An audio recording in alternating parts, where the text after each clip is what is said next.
Welcome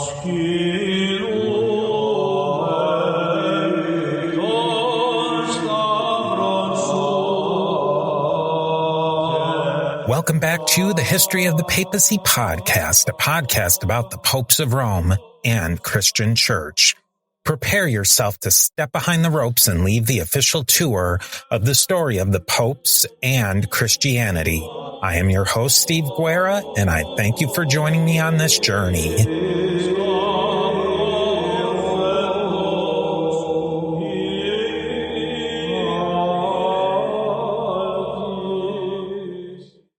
The apocalypse always seems to be shaded in evil, but what is the background in the text, history, and the tradition about evil and Satan? We'll fumble around and maybe even play with fire. Ooh, sounds spooky.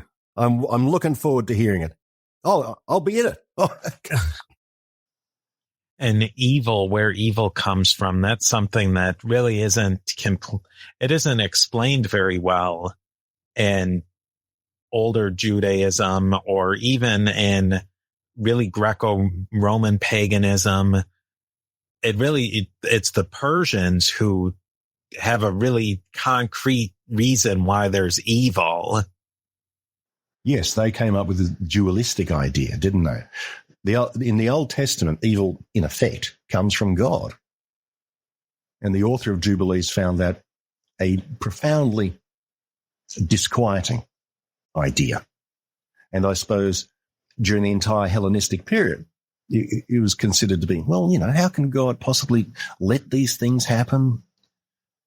So they came up with the idea of Satan, who is barely mentioned in the Old Testament. And in the Old Testament, Satan is simply the prosecuting attorney. He's not evil in any sense at all.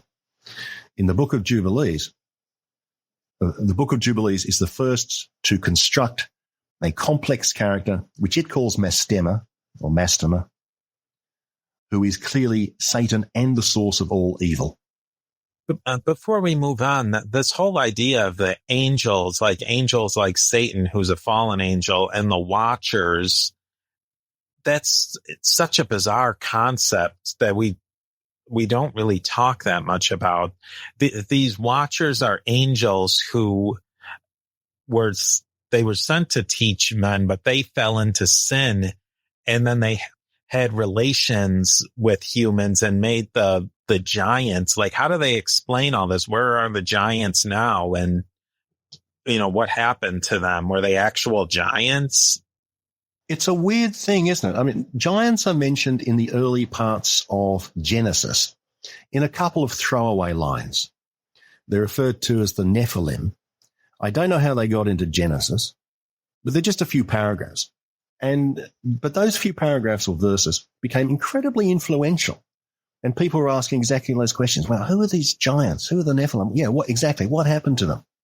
And they expanded into a whole major theology, whereby both in First Enoch and in Jubilees, the concept that angels mated with men and produced, I suppose, hideous hybrids becomes quite a common concept. Actually, it's a lot like Tolkien, as a sideline, because I think in Tolkien, the orcs are hideously degenerate elves or something, or the product of some... Yeah, I think that sounds familiar. Yeah, the product of some hideous mismating. Yeah, and it just seems like this whole thing, to me, it seems like they're trying to explain maybe folk beliefs or holdovers from maybe a type of paganism, maybe that they're trying to explain away. I think you're quite right there. From my understanding, demons were quite a common concept in Canaan and the surrounding areas. And from what I remember, demons appear quite a lot in, say, Babylonian and Assyrian mythology. Mm-hmm. So the concept of these sort of sub-beings who do bad things was certainly around. But Old Testament Judaism had pretty much rejected that concept completely. As far as I know, there's only one demon referred to in the entire Old Testament, and that's Azazel. And he only gets, again, it's just one little throwaway line. But ancient Judaism rejected demons completely. And in fact, it's one of the major distinctions between Judaism and all the other Canaanite religions, And they rejected demons in favor of this very rigid monotheistic concept. There is a God. Maybe God has messengers, which ended up as the word angels. But even then, they're a bit sort of, not sure about this. The Book of Jubilees is full of angels. And in fact, an angel called the Angel of the Presence is the angel who dictates the Book of Jubilees to Moses. And it constructs whole hierarchies of them. It doesn't name angels, so there's no sort of Gabriel or Michael named, but they are described by rank. So, like the cherubim, seraphim, and principalities and thrones, which the medievals came up with. They're all in Jubilees. The only angel in Jubilees who gets his own name is Mastema, also known as Satan. So it's interesting to me that Judaism, Old Testament Judaism, had rigidly rejected angels and demons and all that sort of stuff, but they crept back in. Maybe it's a psychological need. And also, I suppose, as you said, influence from Persian religions. I mean, everyone else believed in demons and angelic beings, so. And the difference between folk religion, what people are actually practicing and believing, and what's coming down from the temple scribes. That's true. That's very true, actually. I mean, the Old Testament is replete with the temple establishment trying to swat out all the little local shrines where quite probably, these demons were at least catered to, if not worshipped. So to be like, I suppose, modern folk beliefs, a lot of churches have difficulty getting rid of, weird superstitions and saying, no, we don't actually believe that, right? It's just a story. One thing about Jubilees, which again distinguishes it from Genesis, is that Jubilees sticks in a lot of legal stuff, halakha, elaboration on biblical laws and rules, which doesn't appear in the Pentateuch. For example, when it's talking about Abraham, Jubilees 21, Abraham is talking to Ishmael, and Abraham decides to give a little lecture about women. And he says, "And if any woman or maid commit fornication amongst you, burn her with fire, and let them not commit fornication with her after their eyes and their heart." You just don't find that sort of stuff in Genesis. There are no legal rules embedded in Genesis. It's a big, happy narrative. And probably the insertion of all these rules into Jubilees is why Jubilees was eventually rejected by the Christians. Even though a lot of the church fathers thought it contained predictions of Jesus, they just couldn't really stomach all this Jewish legal stuff. They just thought, no, we can't really do that. So we'll have to get rid of that book. Sorry, guys. At that point, was Judaism beginning to develop that concept of the law of other books that are an interpretation of what was said in the Pentateuch or Leviticus, etc.? Well, there are lots of laws in the Pentateuch, but they're in Deuteronomy and Leviticus. So the laws are there, but they certainly weren't in Genesis or Exodus for that matter, really, except for the Passover. So the insertion of all these laws into Jubilee's retelling of Genesis is a novelty. And the Christians just threw it out. And I would have to imagine that Christians at the time who are trying to convert pagans and Gentiles wouldn't necessarily like the theme that the whole universe is for Jews only. No, that would not have gone down well at all. That's tough to explain. Yes, you'd have to do a lot of twisty-turny theological interpretation for that one. Not, of course, that stopped other concepts. So maybe if someone had thought really, really hard about it, they could have done it, but maybe it was just too hard. And thought, nope, it's too clear. It says that the universe was created for Jews alone. No, we can't work our way around this one. And then the whole idea of this lunar versus solar calendar, is there any evidence in there? They must have had pretty sophisticated methods for observing. I suppose someone worked out that the solar year was around 360 days or whatever. Jubilees decided it was 364 days in the solar year because that's the only way you can get a nice even number and have 7 times 52. Exactly 52 weeks in the year.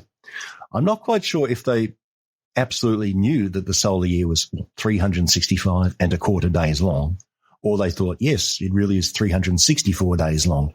But it was certainly known. I think the Mesopotamians, or one of those civilizations, had a pretty accurate solar calendar. Hey, Steve here. If you're enjoying the History of the Papacy podcast, consider joining us on Patreon at patreon.com/History of the Papacy. We're working toward going completely listener funded, which means no more ads ever. When you join, you get early access to episodes, monthly book giveaways, and most importantly, your name is added to the History of the Papacy Diptychs, our own list of commemorated supporters. You can become an Antioch level supporter for just $3 per month, but it makes a huge difference to making the History of the Papacy ad-free and independent. Nobody likes ads, not you, not me, and I'm the guy who records them. So let's just get rid of them.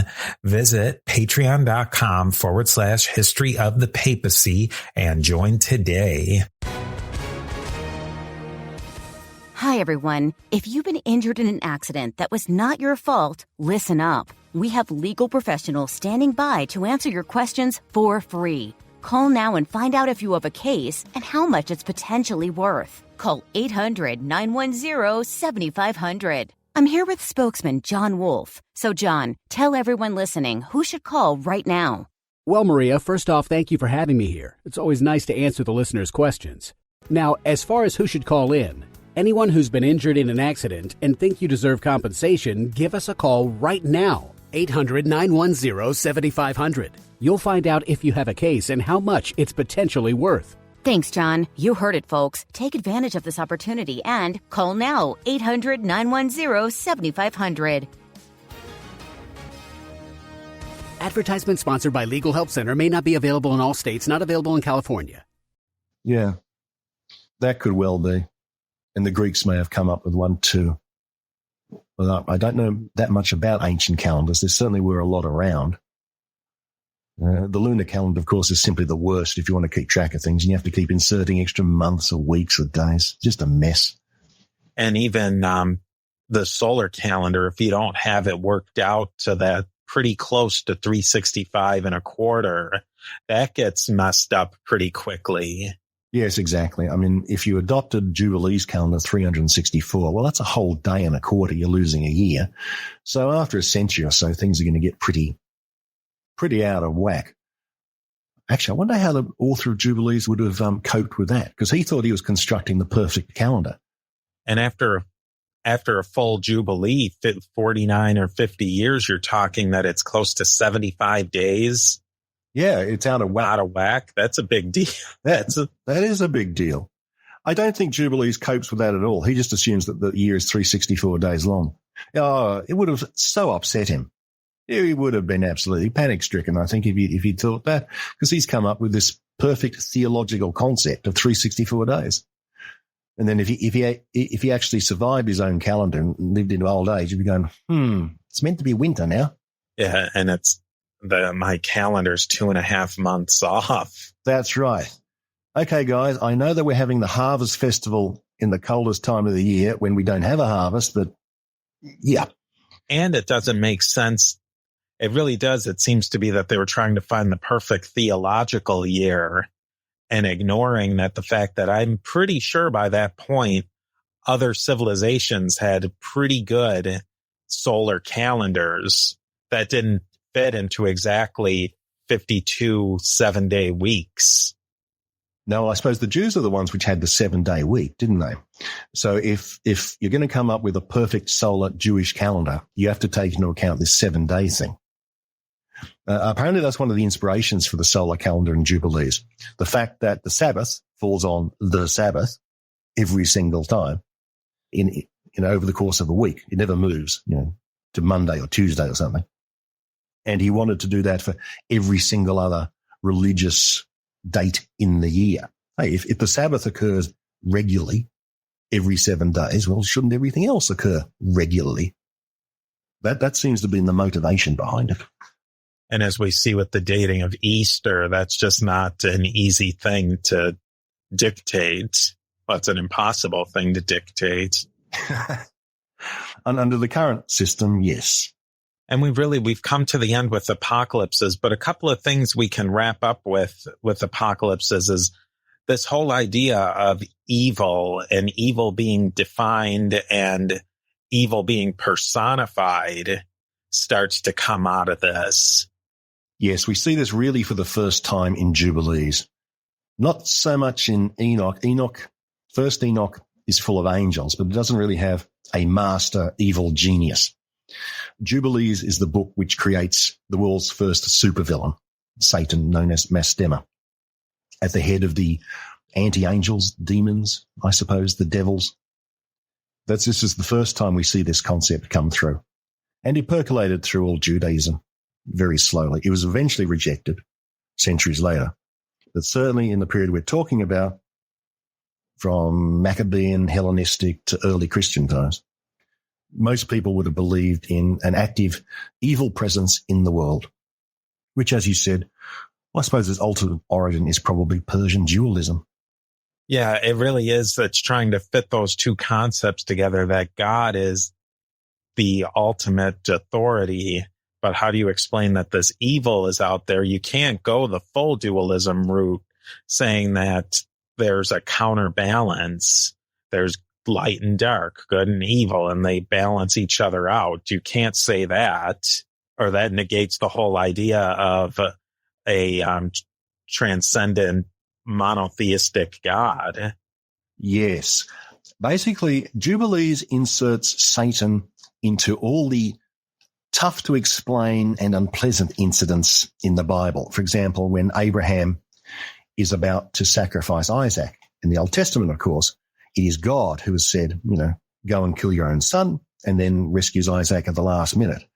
The author of Jubilees says, no, that's impossible. How could God have, tried to do that? So he inserts Satan into that incident and says it was Satan making Abraham sacrifice Isaac. Or another example, there's a very strange incident in Exodus chapter 4 where God tries to kill Moses. Absolutely inexplicable. It's just a little paragraph, couple of verses where God tries to kill Moses. No one's ever really been able to explain it. What on earth is going on? But the author of Jubilees explains, he says, this is Satan actually trying to kill Moses. So the author of Jubilees creates this figure to explain all the nasty little things throughout the Old Testament, which are very hard to stomach, I suppose, if you believe in an all-knowing, beneficent, good God. But when you have Satan doing all these things, easy solution.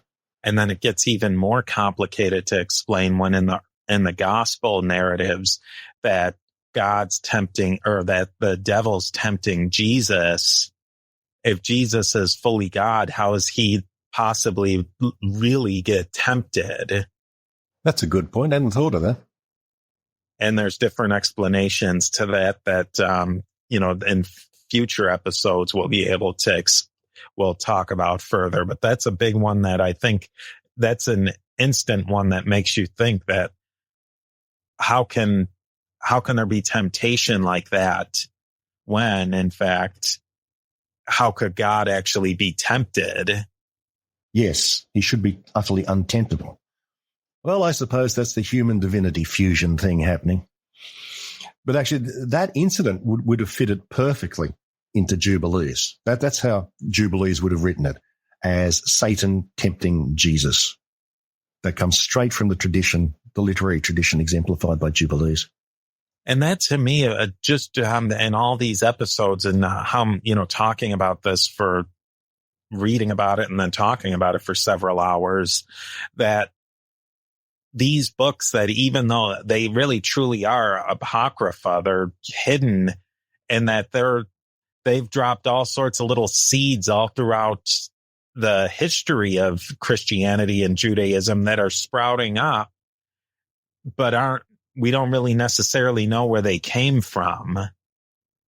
And a good example of that is actually in the New Testament itself, where those sections that we were talking about Jesus being tempted by an evil force, or traditionally believed Satan, there's no, like, even as a literary concept, the person doing the tempting in those passages in Mark, etc., that character is not even introduced. You get the feeling that the character of the evil one, or Satan, or whatever you want to call it, it's just assumed that the reader knows where that character is coming from. Yes, there's no origin story in the New Testament, is there? But in fact, Satan would have been a common concept at the time, just like he is now. You don't have to explain him. Everyone knows, even vaguely about Satan, although maybe a lot of people just thought he was the bogeyman or something like that. Yeah, but it says a lot that it's just in the narrative sense that it was felt that he needed no explanation, whereas the background story of John the Baptist was detailed pretty closely. Look at the background story of Jesus. They go through the 49 generations back to Abraham. So they felt that they needed to settle that up, but not that. The issue of Satan, that to me says a lot. That's a very good point. Yes, they had to set up this whole origin story for Jesus, explain all these sort of things. So obviously the writers of the Gospels felt, here is something our audience may not know. Whereas, Satan, well, everyone knows that. We don't have to explain it. Yeah, when it boils down to it, those really aren't their narratives meant to share with other people. Now, to me, it seems like as it went back down to Romans, who maybe Romans and Greeks who didn't know have that concept necessarily, that must have been a confusing point for them. Actually, that's a good point. The pagans didn't have a concept of an all-powerful evil character, did they? All their gods were bastards. Yeah, if you take Hades or Pluto, he was a bastard, like you said. Yeah, I just think it's very interesting that this whole concept of evil, and it really doesn't play out in rabbinical Judaism at any level as it does in Christianity. Yes, not at any level. Judaism reverted to a very strict monotheism, got rid of all the demons, got rid of evil as a personification. On the other hand, Christianity embraced them. Revelation is a strange and intriguing text where you read it and it doesn't make sense. Oh, yeah. Then you read it again and it really doesn't make sense. You read some commentary about it and it makes a little sense, but not really. Hopefully we can make some sense about it, but then again, maybe not. Oy, oy, oy, oy. And we'll hope you listen to it next time as we make some sense or not when we talk about Revelation.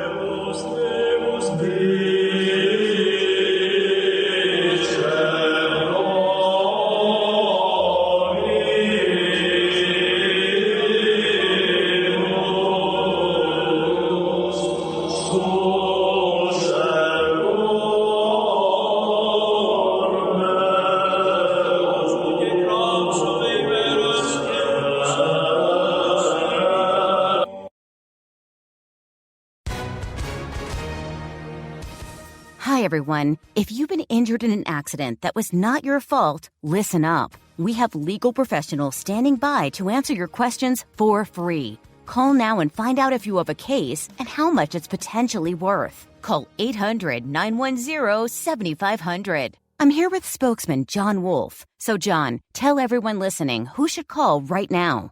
Well, Maria, first off, thank you for having me here. It's always nice to answer the listeners' questions. Now, as far as who should call in, anyone who's been injured in an accident and think you deserve compensation, give us a call right now. 800-910-7500. You'll find out if you have a case and how much it's potentially worth. Thanks, John. You heard it, folks. Take advantage of this opportunity and call now. 800-910-7500. Advertisement sponsored by Legal Help Center may not be available in all states, not available in California. The Historical Jesus Podcast is the sweeping saga of the life and times of Galilean Jesus of Nazareth, as well as the faith, religion, and church founded to honor and disseminate his acts and teachings. Join me, Mark Vinette, on this fascinating journey through time, exploring the many great works of Christian theology, literature, architecture, music, and art, inspired by the words and deeds of Jesus Christ.